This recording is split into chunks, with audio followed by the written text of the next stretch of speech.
That's the reason why Van der Poel is a good pick, because he can be in the breakaway or he can win from the peloton. I'm going to go just a slight variation on that. I'm going Wout van Aert plus 600. I think in theory he can sprint fast, as we saw the other day. He was one of the fastest sprinters in the race. He has something happens when he's sprinting against Mathieu van der Poel, and he seems to forget how to sprint. But if we just assume Van der Poel for some reason is not there at the finish, I mean, as you said, with Van der Poel, like both these guys can get over that climb, even with the front group, and would be very, very hard to beat in the sprint. So I'm going Wout van Aert plus 600. Hi, I'm Spencer Martin, along with Johan Bruyneel, and this is Outcomes.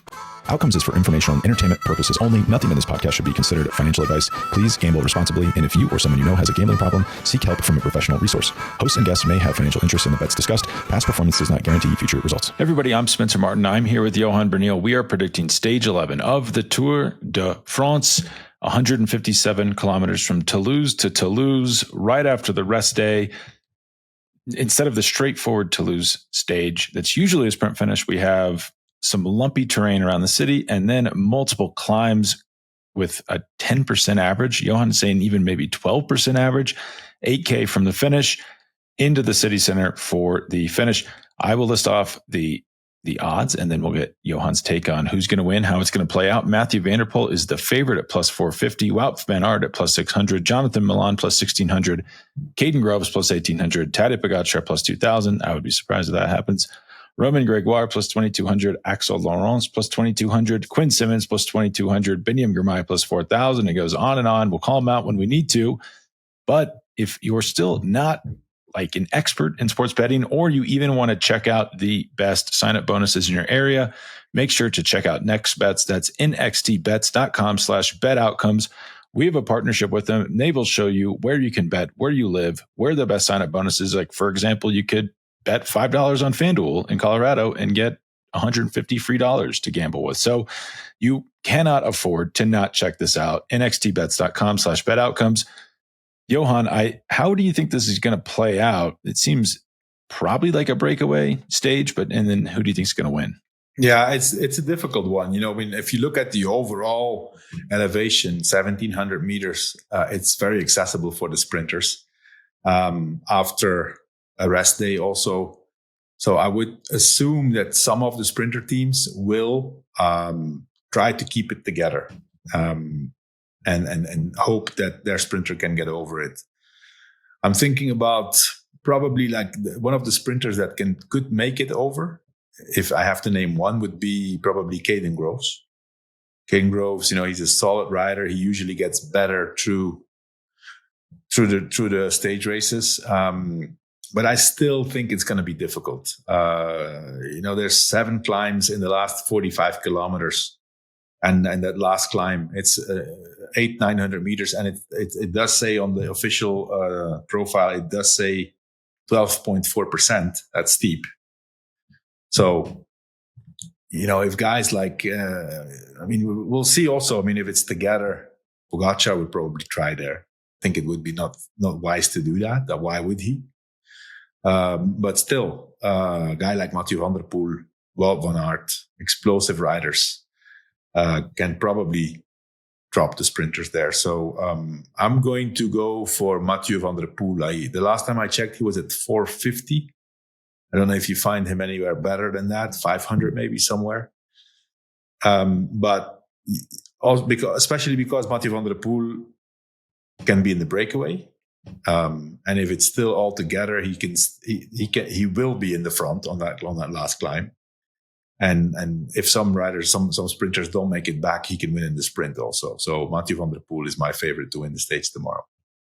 He's plus 450 on Caesars. The logic is sound. I agree with you that the only thing that I can't quite figure out is there's a sprint point pretty late in the race, like 100K in, and it's a short stage. So that's 57K to the finish line, basically. Milan kind of needs those points because he's not that far ahead of Pogačar, and Pogačar is going to start racking them up here in the next few stages. So either Little Trek will control or Milan will get into the breakaway to get those. That's the reason why Van der Poel is a good pick, because he can be in the breakaway or he can win from the peloton. I'm going to go just a slight variation on that. I'm going Wout van Aert plus 600. I think in theory he can sprint fast, as we saw the other day. He was one of the fastest sprinters in the race. He has there's something happens when he's sprinting against Mathieu van der Poel and he seems to forget how to sprint. But if we just assume van der Poel for some reason is not there at the finish, I mean, as you said with van der Poel, like both these guys can get over the climb, even with the front group, and would be very, very hard to beat in the sprint. So I'm going Wout van Aert plus 600. Yeah, that's a good one. I think you can't compare Wout van Aert in the Tour against Mathieu van der Poel versus other occasions in classics, right? I think Wout van Aert is a Tour de France rider. He usually gets to his best form during the Tour. So I'm not even excluding if Van Aert is there and Van der Poel is there in the sprint. I think Van Aert gets it.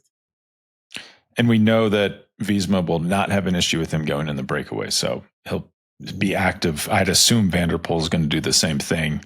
Visma won't, but will Trine Vingegaard be okay with it? Can you imagine Simon Yates's DMs? She must have been upset with them, just all over him. But if it's not one of these two, I mean, the danger is it's a breakaway. Both these guys are there. Multiple people get over the climb, or they get over the climb with each other and they start staring at each other. Yeah. Is there anyone else who could win? Because that is how someone else would win. Yeah, it's a possible scenario. And even from a breakaway, if both of them are in the breakaway, it's still no guarantee. It's probably going to be easier if they're in a breakaway because they could make a smaller selection on that last climb, right? Those two riders. But if it's still together, I'm going to pick. I mean, and even from a breakaway. Romain Grégoire from Groupama FDG plus 2,200. He's been trying a few times. My only doubt a bit is he still as fresh as the first 3-4 stages? Because the first 3-4 stages he was really, really good. We're stage 11 now. It was a rest day today, so that could obviously be in his favor, but there's some really tired guys already. So, but still, I think Romain Grégoire is the type of rider who could win this stage. I mean, I feel more tired on this rest day than I have at any point during this tour. So if these guys are anything like me, they're going to be struggling tomorrow. He's 22 years old, pretty young. I'm going to go with another young rider, similar vein, Quinn Simmons, 24 years old, plus 2,200 for the win. We saw on Monday that he was incredibly strong. And assuming George Hincapie has freed him from his teamwork at Little Trek, he'll be out there in that break. Even if I don't think he'll be working for Jonathan Milan on that final climb. I think he'll just be trying to follow the top guys over. And he has a knack for getting away at the end of stages like this. So I'm going Quinn Simmons plus 2,200. Okay. But that's, I think, he definitely showed his strength yesterday. He has really good legs. He's eager for a stage win. It all depends. It depends what Little Trek wants to do tomorrow with Jonathan Milan, and if he's going to be on duty or not. He could be in the break with Milan. I mean, yeah, I guess they could burn him controlling the stage, but if I was Little Trek, I'd prefer to have him up there with Milan for the intermediate sprint. Yeah, the problem is, Spencer, it's the Tour de France, and half the peloton wants to go in the breakaway tomorrow because they know what's coming in the next 3-4 days. Yeah, it's going to take forever for that thing to get going. The last American to win a Tour de France stage in the national champions jersey? Bradley Wiggins knew the answer to this. I was shocked. The last American to win a stage in the Tour? In the national champions jersey. In the national championships jersey.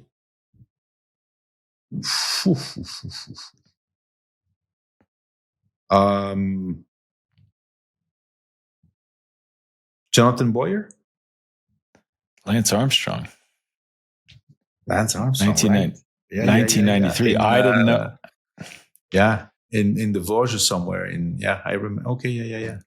Yeah, I didn't get that one either. He looked at me like I was an idiot for not knowing that. Well, let's take a quick break. I was in that race, so I should have known. He beat Raul Alcala. It was his first year pro, right? It must have been like 20. It was 93, so his second year. Yeah, first year pro. Yeah, first full year pro. Yeah. That's pretty impressive. Yeah. Wow. Let's take a quick break, and then we will do your head-to-heads when we come back. Everybody, this episode is brought to you by Manukora Honey. Are you looking for something simple and delicious to add to your wellness routine? Well, look no further, because Manukora Honey puts all the other honeys to shame. It's rich, creamy, and has a deep, complex flavor that makes you want to eat it straight off the spoon, which is the first thing I do when I wake up at 4:45 a.m. to watch the beginning of every Tour de France stage. And what really sets Manukora apart is what's inside. It's packed with powerful nutrients that support immunity and gut health, thanks to the bioactive, rich nectar the bees collect from the Manuka tea tree in New Zealand, which is where Manukora is harvested. This is honey with superpowers, ethically produced, wildly delicious, and a real upgrade from your average sweetener. If this sounds interesting, head to manukora.com/themove to save up to 31% plus $25 worth of free gifts with the starter kit, which comes with an MGO 850 plus Manuka honey jar, 5 honey travel sticks, which I have with me here in Aspen, a wooden spoon, and a guidebook. That's manukora.com/themove to save 31% plus $25 worth of free gifts. See the link in the show notes. Hey everybody, this episode is brought to you by Mint Mobile. You know what doesn't belong in your epic summer plans? Getting burned by your old wireless bill. While you're planning your beach trips, barbecues, long weekends, or even going to the Tour de France, your wireless bill should be the last thing holding you back. That's why I've recently switched to Mint Mobile, as you should too. With Mint, I get the same great coverage and speed I'm used to, but for way less money. All their plans come with high-speed data and unlimited talk and text on the nation's largest 5G network. And I love that I could keep my own phone number. It made switching super easy. What am I going to get a new number? Then no one knows how to get in touch with me? No, thank you. I also use 5G data way more than your average person, because I often do this podcast and my newsletter on 5G data. So Mint is incredibly important to my everyday life. And this year, skip breaking a sweat and breaking the bank. Get this new customer offer and your 3-month unlimited wireless plan for just $15 a month at mintmobile.com/themove. That's mintmobile.com/themove for 3 months for just $15 a month. You've got to do this. Upfront payment of $45 required, equivalent to $15 a month. Limited time customer offer for first 3 months only. Speeds may slow above 35 gigs on the limited plan. Taxes and fees extra. See Mint Mobile for details. All right, back to the show. All right, Johan, so your daily head-to-heads, you did pretty well last stage. So let's see if you can continue your hot streak. The first one, I don't think this one should be picked, but I'll leave it up to you. Wout van Aert -116 versus Mathieu van der Poel -116. I think you're better off betting on both of them to win the stage. Yeah. So Tim Merlier +300, Jonathan Milan -450. Pretty interesting one, especially if you consider Milan might be in the breakaway. Yeah. Well, normally Milan always finishes ahead of Merlier in this one, whether it's from a break or if it's together. I guess Merlier won't care. Merlier right? won't make it over the climb. Yeah. And Milan will have to fight for everything. Yeah, -450. I guess we have to go with him. Remco Evenepoel -172 versus Primož Roglič +126.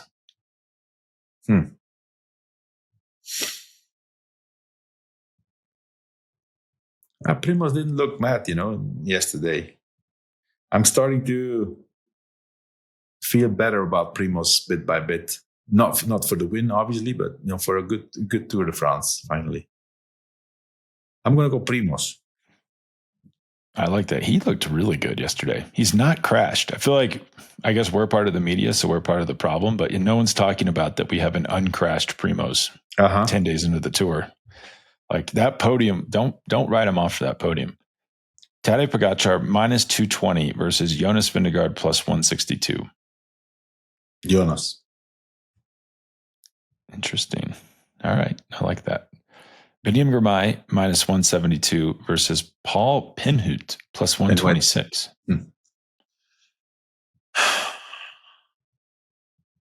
I don't know.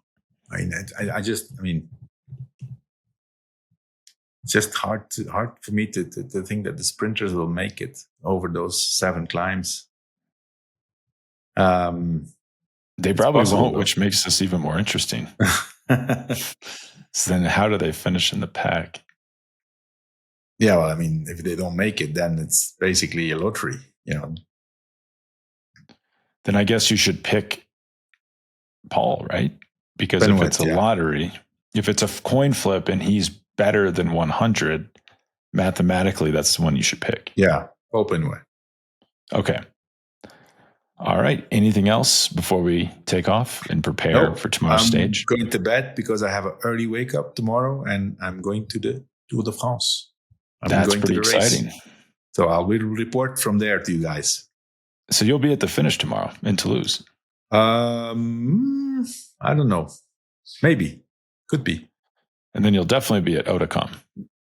I'll be at the start of the stage. I'm not going to the finish on OOTCOMES because I have still nightmares from my days to make it back down. I was going to say it's a total trap. It could take 2 to 3 hours to get down from that climb. So no, I won't go up. I was going to go to Isla 2000 last year, and I didn't go at the last second.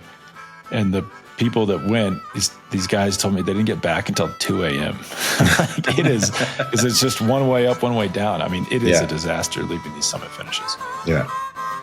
All right. Well, thanks, Johan. We will be back tomorrow to predict the OOTCOMES stage 12.